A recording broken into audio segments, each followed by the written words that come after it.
정국 씨의 그 드리머스 노래에서 뮤직비디오 점수가 이제 0점이 됐어요. 이제 반영을 하지 않고 있기 때문에 심의 여부가 중요하고요. 그 어떤 심의 제도, 뮤직비디오가 나오면 사전 심의 제도가 폐지되어야 하겠네요.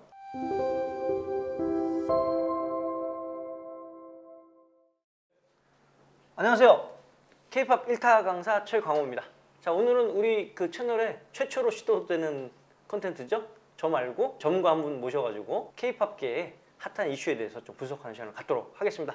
자, 오늘 이 시간은 썸네일 제목에 보시면 아시겠지만 방탄소년단 정국의 드리머가 쇼 음악 중심 동영상 점수에 빵점이 나와서 굉장히 이슈가 됐었던 거죠. 이게 도대체 어떤 일이 벌어졌는지 오늘 또 우리 전문가분 모시고 좀 얘기해 보도록 하겠습니다. 오늘 나오신 분 잠깐 소개해 드리겠습니다. 자기소개 직접 한번 해주시죠. 네, 안녕하세요. 저는 한국음악 콘텐츠협회 사업 1곡 차트 운영팀에서 방송사 차트와 소셜 차트를 담당하고 있는 김수연이라고 합니다. 와 쉽게 얘기해가지고 음악 중심, 인기가요, 뭐 뮤직뱅크 여기 있는 차트 음악 점수를 다 지금 이렇게 취합해가지고 주는 역할을 하는 건가요? 네, 지금 이제 디지털 차트로 이용되는 뮤직뱅크 그리고 음악 중심, 인기가요 이렇게 보내고 있고요. K909라는 JTBC 프로그램에도 글로벌 차트 데이터를 이용해서 데이터를 보내고 있고요. 이렇게 뭐 이렇게 뿅뿅 말을 잘하다가 뭐 카메라가 돌아가니까 좀 어색하긴 하네요. 많이 어색하네요. 아무튼 우리 김수현들이 네. 뭐 중요한 일을 하고 있는 거잖아요. 아, 그렇죠. 네. 네, 그 가요 프로그램 작가분이랑도 얘기 많이 하고, 네. 그 뭐 매주 그 뭐 주고받고 이런 걸 하겠네요, 그죠? 네, 그렇습니다. 근데 요번에 우리 그 방탄소년단 전국의 드리머스가 네.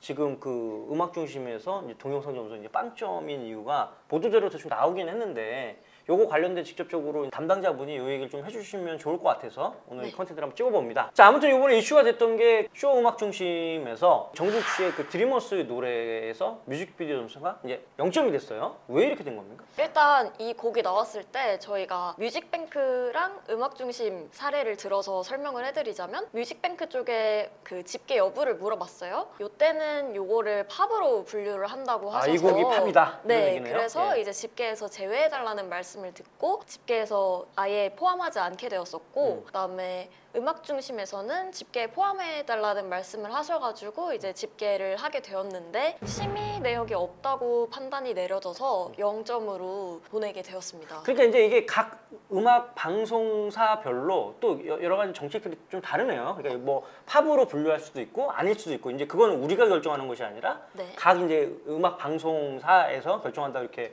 보면 되는 거겠네요? 네, 맞습니다. 그래서 이제 지금 얘기했지만 전국의 이 노래를 그냥 팝으로 해서 뮤직뱅크에서는 아예 제외를 해버리게 된 거고 그 다음에 이제 음악 중심에서는 넣긴 넣는데 뮤직비디오 점수가 0이었다라는 거잖아요. 네, 맞아요. 그러니까 쉽게 얘기해서 그 우리 아시겠지만 음악산업 진흥하는 법률에 보면 이제 뮤직비디오 심의권이 있고 뮤직비디오 심의를 받지 않은 뮤직비디오는 서비스가 안 된다. 이게 발매 당시부터 12월 21일까지 멜론 등에 서비스가 되지 않았었어요. 아마도 이게 원인은 해외 제작사 곡이어서 그렇지 우리나라의 않을까. 뭐 뮤직비디오 심의하는 그런 걸 아예 몰랐겠구만 거기서. 네, 모르지 않았을까라는 추측을 해봅니다. 그래서 이제 우리 쪽에서 심의를 안 받았으니까 네. 당연히 국내에서 서비스는 안 됐고 근데 또 이제 유튜브에서는 아마 이게 서비스가 된 걸로 알고 있는데. 네, 맞습니다. 그 저희도 이제 발매일 당시에 피파 공식 채널에 올라와 있는 걸 확인을 했었는데 이게 제작사가 카타르 쪽에 있다 보니까 저희가 이제 심의 내역을 받았는지 여부를 확인하기가 좀 어려운 상황이었습니다.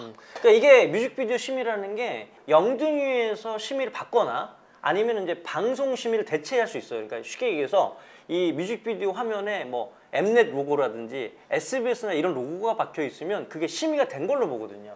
근데 요새는 이제 방송사들이 그런 뮤직비디오 심의도 잘 안 해줘서 결국 영등이 가서 심의를 받아야 되는데 이제 카타르 대해서는 그걸 알지 못하니까 뭐 한국의 상황이 어떤 건지 그러니까 이제 피파 공식 그 온라인 홈페이지에 그 이 뮤직비디오를 업로드를 했고 그다음에 이제 국내는 뭐 멜로니에는 좀 신경을 안 썼다는 거잖아요. 그렇죠. 유튜브 피파 유튜브 채널에는 업로드가 되어 있었지만 멜론 등에는 업로드되지 않았다. 그러면 음악 중심 그 뮤직비디오 점수에 유튜브 조회수는 반영이 안 되는 겁니까? 저희가 심의가 없으면 유튜브에서 조회수가 발생을 하더라도 이제 반영을 하지 않고 있기 때문에 심의 여부가 중요하고요. 이게 어떻게 보면은 우리나라 법인데 되게 아이러니하게도 해외 사업자 쪽에서는 어떤 서비스라는 데 문제가 하나도 없고 국내 사업자들은 그런 어떤 법 조항 때문에 뮤직비디오 심의를 받지 않으면 아예 서비스가 안 되는 단점도 존재를 하겠네요. 그죠? 네. 그래서 결국 결론적으로 이게 국내에서 심의가 안 일어났다고 판단됐기 때문에 유튜브 조회수도 있었기 때문에 그냥 빵점 처리했다. 유튜브 조회수를 집계하지 않았다. 아예 집계를 안 했다. 이렇게 된 거니. 그 결국은 그래서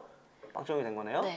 근데 이게 되게 팬들이 보시기에는 되게 말이 안 된다. 이게 말이 되는 얘기냐 이런 억울함이 좀 있을 것 같은데. 제가 생각해도 아무래도 팬의 입장에서 있다 보면 조금 억울한 면이 있을 것 같아요. 조금 아쉬운 면이 클 것 같거든요.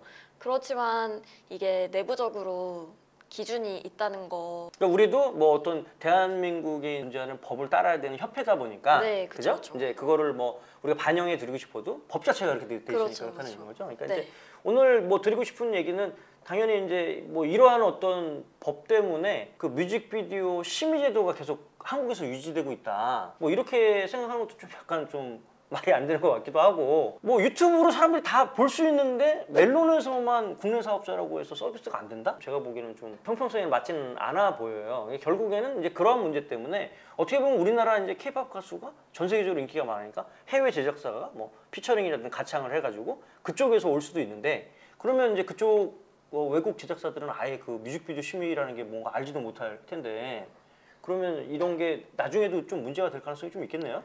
그렇죠. 최근에도 찰리푸스와 전국 콜라보가 있었는데 이것도 뮤비가 찰리푸스 계정에 아마 올라왔던 걸로 기억이 되거든요. 근데 이것도 이제 심의 내역이 존재하지 않아서 네, 0점이었습니다. 결국은 이 문제가 근본적으로 해결되기 위해서는 그 어떤 심의 제도, 뮤직비디오가 나오면 사전 심의 제도가 폐지되어야 하겠네요. 그렇죠. 그러니까 이게 뭐 모든 서비스에서 다 서비스가 안 되는 게 아니라 또 이런 해외 글로벌 서비스에서는 서비스가 가능하고 국내 서비스는 안 되고, 그렇기 때문에 이런 법이 있기 때문에 우리는 뮤직비디오가 업로드돼서 유튜브에 볼 수 있고 조회수가 발생되더라도 우린 점수에 넣을 수 없다. 그렇죠. 이렇게 되는 거네요. 네. 근데 이제 뭐 이런 내용들을 팬들이 잘 모르니까 뭐 협회 쪽에 전화 와서 뭐 항의 전화 이런 거 받으신 적은 있어요? 네. 전화 많이 오시면 상냥하게 전화를 받죠? 네, 그렇습니다. 예. 근데 이제 좀 그 설명해 드리기가 되게 좀 어려울 것 같긴 하네요. 그죠? 설명을 해드렸을 때 이제 받아들여 주시는 분들이 되게 감사하죠. 제 입장에서는. 네. 그러니까 아마 이게 굉장히 또 어려운 문제이기도 하지만 정부에서는 또 이 뮤직비디오 심의 법안을 또 폐지하기 위해서 여러 가지 노력을 해주시는 걸로 알고 있거든요. 그러니까 이번 사건을 계기로 해서 어떻게 보면 좀 불합리한 제도들이 우리나라에서 좀 없어졌으면 좋겠다는 생각이 좀 드네요. 끝으로 뭐 이렇게 우리 그 차트 데이터들을 방송사에 주는 역할들을 굉장히 오래 하셨죠? 어느 정도 하셨어요? 굉장히 오래까지는 아닌 것 같아요. 한 3년 정도. 3년이면 많이 했지. 3년 정도 하셨고 그 안에 다양한 어떤 팬분들의 민원, 전화 네. 이런 거 좀 많이 받으셨죠? 종종 받는 것 같은데 네, 종종 있어요. 근데 요즘에 다 그 팬분들이 매너가 좋으셔서 네, 맞아요. 예전에는 되게 그 팬분들이 무서우신 분들이 많았어. 사실 우리 여직원들이 전화 받고 되게 힘든 적이 많았는데, 아무튼 오늘 뭐 이런 유튜브를 통해서 이렇게 대화하고 소통하는 시간을 좀 많이 갖고 다음에는 그 방송사 음악 차트의 어떤 기준이나 이런 걸 또 자세하게 또 얘기해보는 시간을 좀 갖도록 하겠습니다. 네. 오늘 출연해서 감사하고 우리 김수현 대리 감사드립니다. 네, 감사합니다. 예. 이렇게 둘이서 되게 어색하게 한번 진행을 해봤는데요. 그래서 뭐 여러분의 궁금증이 좀 해결됐으면 좋겠고, 더 나아가서 우리나라에서만 있는 이 뮤직비디오 사전 심의 제도 하루빨리 철폐되는 날이 왔으면 좋겠습니다. 자, 오늘 여기서 인사드리겠습니다. 감사합니다.